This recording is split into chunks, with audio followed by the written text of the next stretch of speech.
Hello दोस्तों, मेरा नाम है औरंगजेब और आज की इस वीडियो में हम बात करने जा रहे हैं आईडी।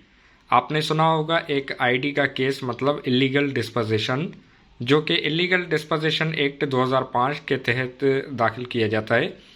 ये क्रिमिनल प्रोसीडिंग होती है किसी घर पर या किसी प्रॉपर्टी जो कि मूवेबल प्रॉपर्टी हो, उस पर अगर इलीगल मतलब गैरकानूनी कब्जा किया जाए कि जवाबदारों मुलजमों की तरफ से, तो उस सूरत में हमें इस कानून के तहत इजाज़त दी जाती है कि हम कानूनी कार्रवाई जो कि क्रिमिनल प्रोसीडिंग कोर्ट शुरू करती है और हमें हमारे घर का कब्ज़ा वापस दिलवाती है।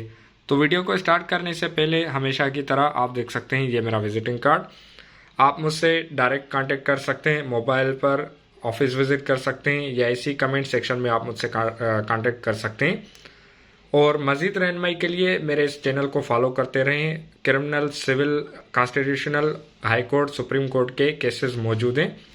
सर्विस ट्रिब्यूनल, एंटी करप्शन और उसके अलावा NIRC मुख्तलिफ केसेस मौजूद हैं जिनको आप फॉलो करते हुए देखकर अपनी कानूनी रहनुमाई कर सकते हैं। ये वीडियोस दूसरों के साथ भी शेयर करें ताकि आपके लिए सदका जारिया और दूसरों के लिए कानूनी रहनुमाई हो सके।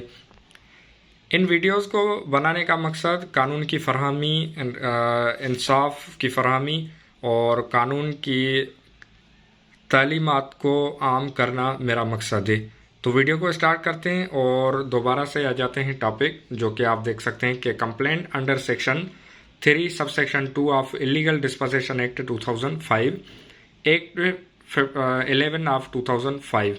तो इसका ड्राफ्ट कुछ इस तरह से होगा कि सबसे पहले आप देख सकते हैं कि इन दी कोर्ट, हमें कोर्ट का यहाँ बताना पड़ेगा जिस कोर्ट में हम केस दाखिल करना चाहते हैं, उस कोर्ट का नाम हमें लिखना पड़ेगा। In the court of district and session जज वेस्ट एट कराची। हम डिस्ट्रिक्ट एंड सेशन जज में ये कोर्ट में दाखिल करते हैं। अच्छा, इसकी जो जुरिस्डिक्शन बनती है वो DJ के पास बनती है, डिस्ट्रिक्ट एंड सेशन जज।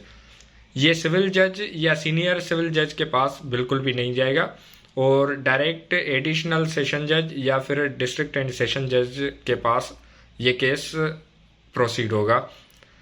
तो यहाँ पर मैं आपको एक बात बताता चलूँ कि ये डिस्ट्रिक्ट एंड सेशन जज साहब की मर्जी है कि वो खुद चलाएं आईडी मतलब इलीगल डिस्पोजेशन केस को, या फिर किसी और अपने मुतबादिल जज को ट्रांसफ़र कर दें।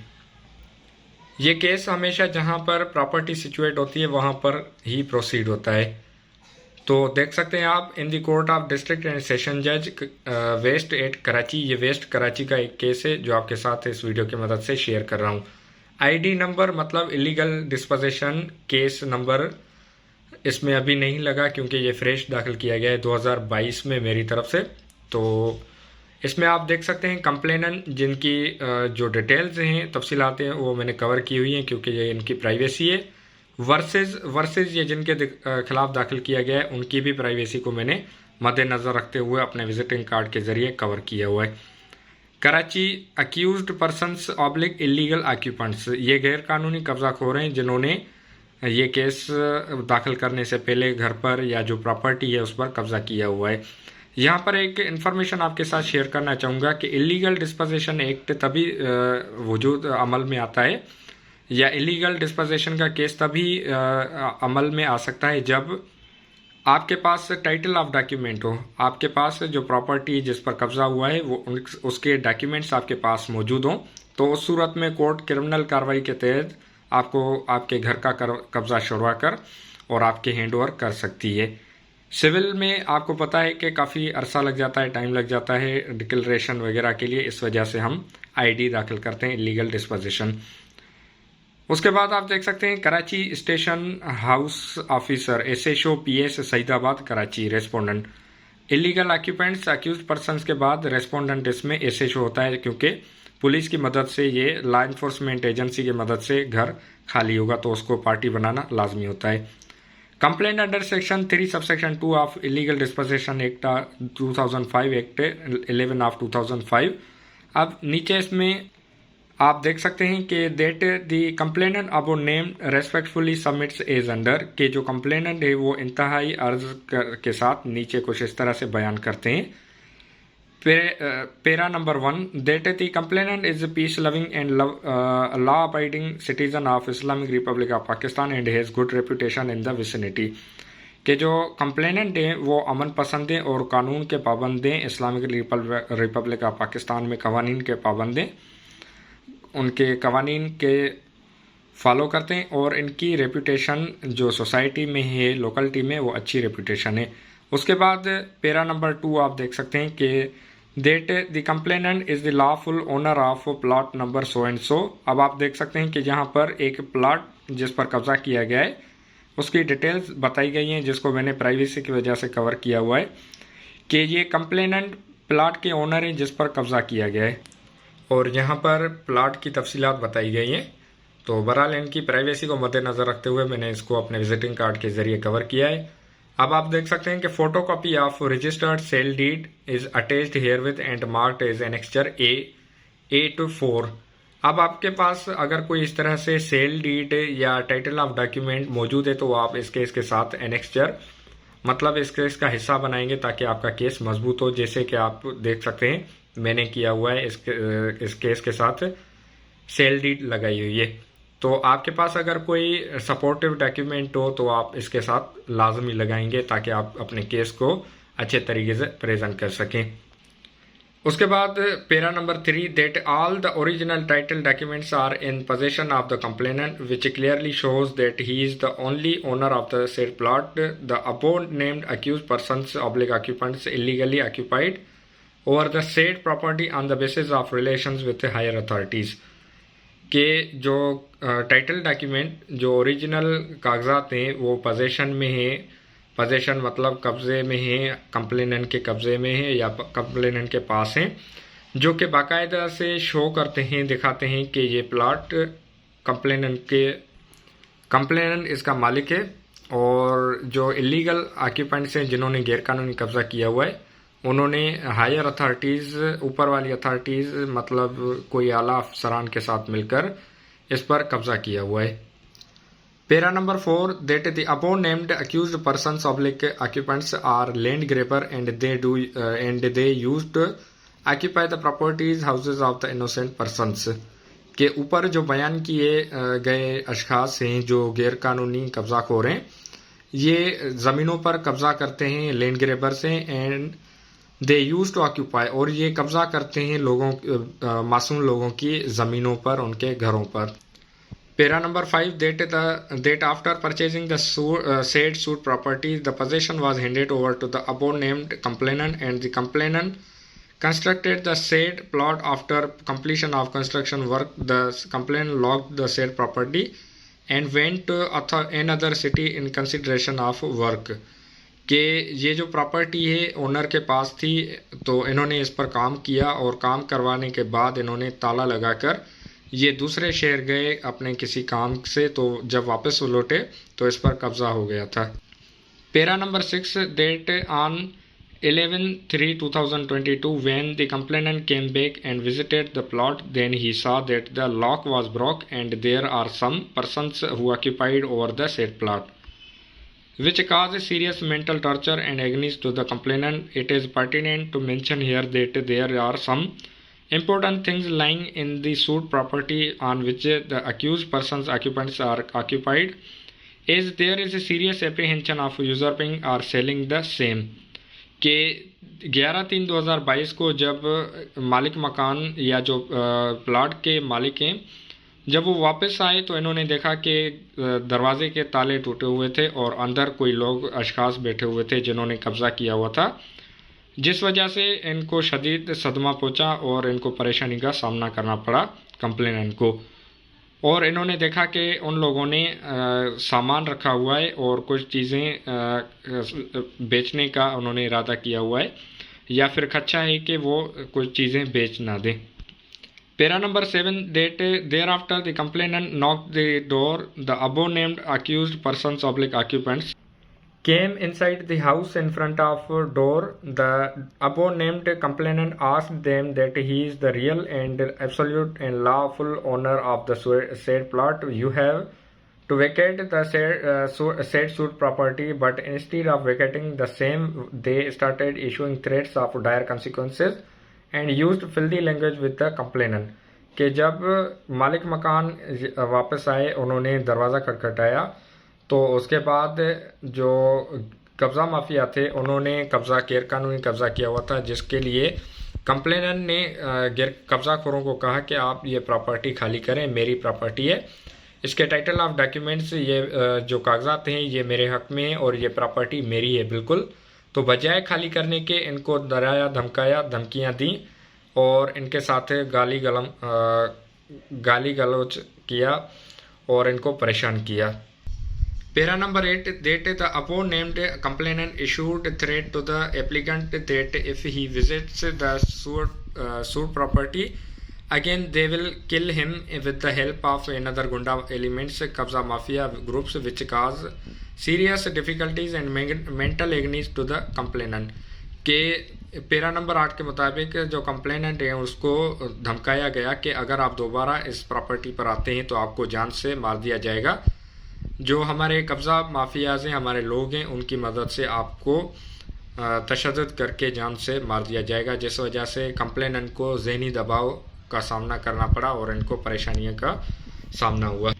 पेरा number 9, that there is a serious apprehension of occupying the whole property of the complainant by the hands of the above accused persons occupants, as they have relations with different criminal persons as well as higher officers and land grabbers, and on the basis of same they are continuously harassing, pressurizing and issuing threats of dire consequences to the complainant। इसी बुनियाद पर जो complainant ने इनको property खाली करने के लिए कहा तो इन्होंने मज़ीद कब्ज़ा बढ़ाना शुरू किया और मुख्तलिफ ज़राए से इन लोगों ने ज़मीन पर कब्ज़ा मज़ीद बढ़ाना शुरू किया और जो कंप्लेनेंट है उनको हरास किया, परेशान किया, धमकियां दी और इनको इंतहाई संगीन नताइज भुगतने के लिए धमकाया और इनको वापस जाने के लिए कहा। Para number 10, that all the challans of the sued property has been paid by the complainant as well as the complainant is paid amount on construction of the plot, but the above named accused persons occupants illegally entered into the house of the complainant by way of breaking the lock। के जो property के सरकारी या जो इसके अखराजात थे government की तरफ से चालान वगैरह कंप्लेनेंट ने जमा करवाए और अपने पैसे खर्च किए कंस्ट्रक्शन की प्लॉट पर, लेकिन जो कब्ज़ा माफिया हैं उन्होंने गैरकानूनी तरीके से कब्ज़ा किया ताला तोड़कर। Photocopy of the challans of the suit paid by the complainant are attached herewith and marked as annexure B. आप देख सकते हैं कि जो चालान की कॉपी है वो मैंने एनेक्स्चर बी की हुई है। तो आपके पास भी अगर इस तरह से कोई मुतल्लिका कागज़ हो तो आप अपने केस के साथ लगाएं ताकि आपका केस ज़्यादा से ज़्यादा मजबूत हो सके और आप अपना मौक़िफ़ पेश कर सकें। तो बढ़ते हैं आगे और आप देख सकते हैं कि para number 11, that not only this but they have also extended life threats to the complainant. ना सिर्फ ये बल्कि इन्होंने कंप्लेनेंट को जान से मारने के लिए भी धमकाया हुआ है। Para number 12, that in this regard the complainant moved several application to the higher authorities but no one is taking any action against the respondents because they have joint hands with each other. के complainant ने इनके खिलाफ दरख्वास्तें दी मुतल्लिका authorities को, लेकिन किसी ने भी इनके खिलाफ कानूनी कार्रवाई नहीं की क्योंकि इनके हाथ आपस में मिले हुए हैं। Photocopy of application along with courier और receipt are marked and annexure सी।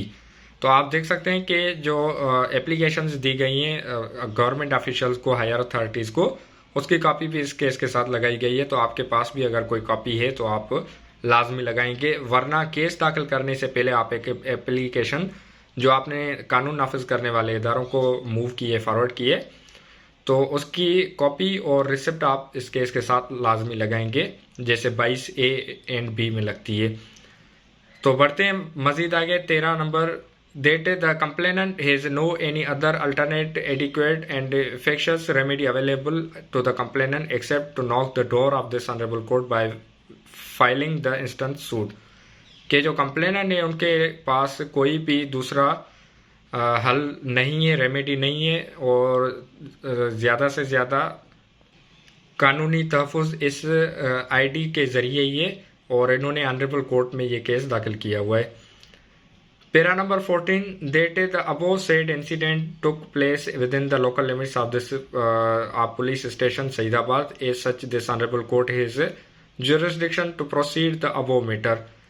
के जो केस है वो पुलिस स्टेशन सईदाबाद की लोकल लिमिट्स में आता है, जिस वजह से ऑनरेबल कोर्ट की जुरिस्डिक्शन बनती है और ये केस प्रोसीड किया जा सकता है। तो अब आते हैं हम प्रेयर क्लॉज की जानिब, जो कि एक इंतहाई हमारे केस को डिसाइड करने के लिए होता है, इस्तदा होती है, जिसमें कोर्ट इसी पर डिसीजन करती है कि आया ये जो प्रॉपर्टी या जो हमने केस दाखिल किया हुआ है वो सही है, गलत है, या फिर किस तरह से इस्तदा को कबूल किया जाए। तो आप देख सकते हैं प्रेयर इस्तदा की जाती है नीचे। It is therefore prayed that this honorable court may be pleased to take cognizance against the accused persons illegal occupants taken over the। अब यहाँ पर आप देख सकते हैं ये प्रॉपर्टी की डिटेल है, जिस वजह से मैंने इसको कवर किया हुआ है। The each other have committed an offence punishable under section 3 subsection 2 of the Illegal Disposition Act and they are liable to be punished। अब आप देख सकते हैं मुकम्मल जो डिटेल है वो प्रेयर क्लॉज में दी गई है। इन अकॉर्डेंस विथ लॉ, कानून के मुताबिक अब जो इस्तदा की गई है वो कुछ इस तरह से है कि ऑनरेबल कोर्ट इनके खिलाफ सख्त से सख्त कानूनी कार्रवाई करे, काग्निजेंस ले और इनसे जो प्रॉपर्टी की डिटेल्स हैं, प्लॉट है या जो कंस्ट्रक्टेड है घर है या जो भी प्रॉपर्टी है उसको खाली करवा कर कंप्लेनेंट के हैंड ओवर की जाए, कंप्लेनेंट को वापस दिलवाई जाए और इनको कानून के मुताबिक सज़ा दी जाए गैर कानूनी कब्जा करने के खिलाफ। Prayer is made in the interest of justice, कानून के तकाज़ों को मद्देनज़र रखते हुए ये इस्तदा की गई है। एडवोकेट फॉर कंप्लेनेंट, जो आप देख सकते हैं कि मैं इस केस में एडवोकेट हूँ, वकील हूँ।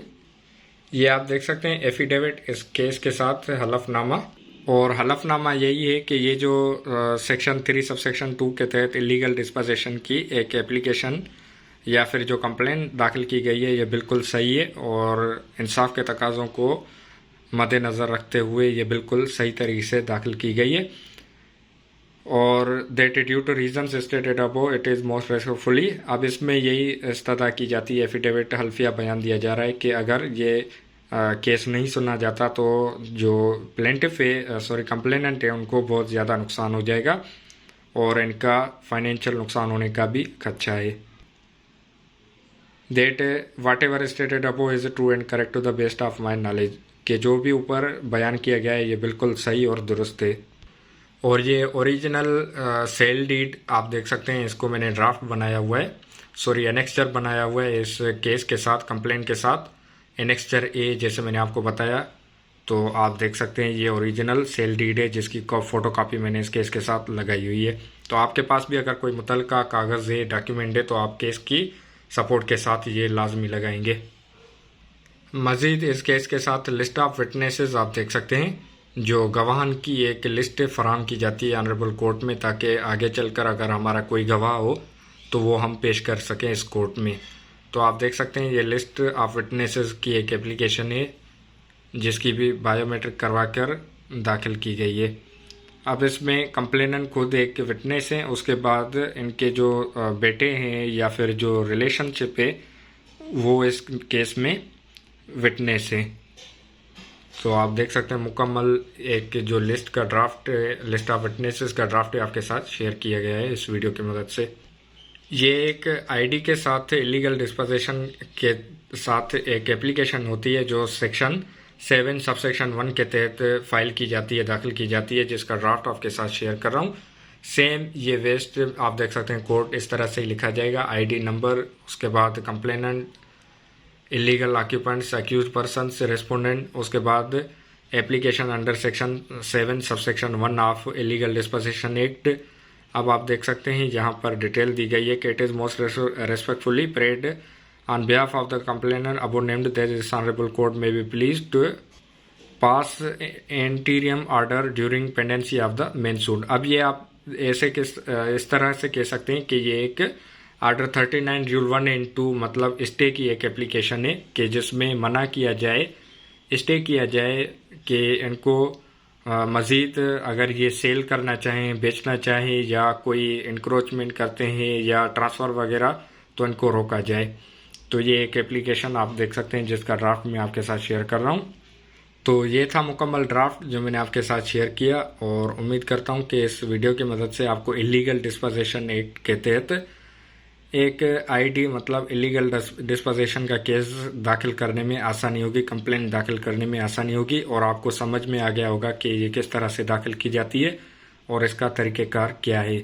मज़ीद रहनुमाई के लिए आप मेरे चैनल को फॉलो करते रहें, वीडियो को लाइक, दूसरों के साथ शेयर ज़रूर करें ताकि दूसरों की भी कानूनी तौर पर रहनुमाई हो सके और आपके लिए सदका जारिया हो सके। कानून पर खुद भी अमल करें, दूसरों को भी ताकीद करें, अपना और अपने प्यारों का बहुत सारा ख्याल रखें। पाकिस्तान में सुनने में आता है कि इंसाफ नहीं मिलता, लेकिन आपको इस बात पर यकीन रखना पड़ेगा कि आपको इंसाफ तब तक नहीं मिलेगा जब तक आप इंसाफ के लिए उठ खड़े नहीं होंगे। तो आपको इस निज़ाम के ख़िलाफ़ उठ खड़ा होना होगा जहां पर आप परेशान हो रहे हैं, जहां पर आपको इंसाफ नहीं मिल रहा। आपको अपने कदम उठाने पड़ेंगे और कानून को अमल में लाना पड़ेगा, तभी हम मुहज़्ज़ब मुआशरा बनने की तरफ जा सकते हैं, रियासत मदीना हासिल कर सकते हैं, बना सकते हैं। तो मिलते हैं आने वाली अगली वीडियोज़ में। और मज़ीद अगर आपको वीडियोज़ देखनी हो कानूनी रहनुमाई के लिए तो आप इसी चैनल पर देख सकते हैं, जहां पर जैसे मैंने आपको पहले बताया कि कानूनी तो वीडियोज़ मौजूद हैं। तो आखिर में यही कहना चाहूँगा कि पाकिस्तान जिंदाबाद।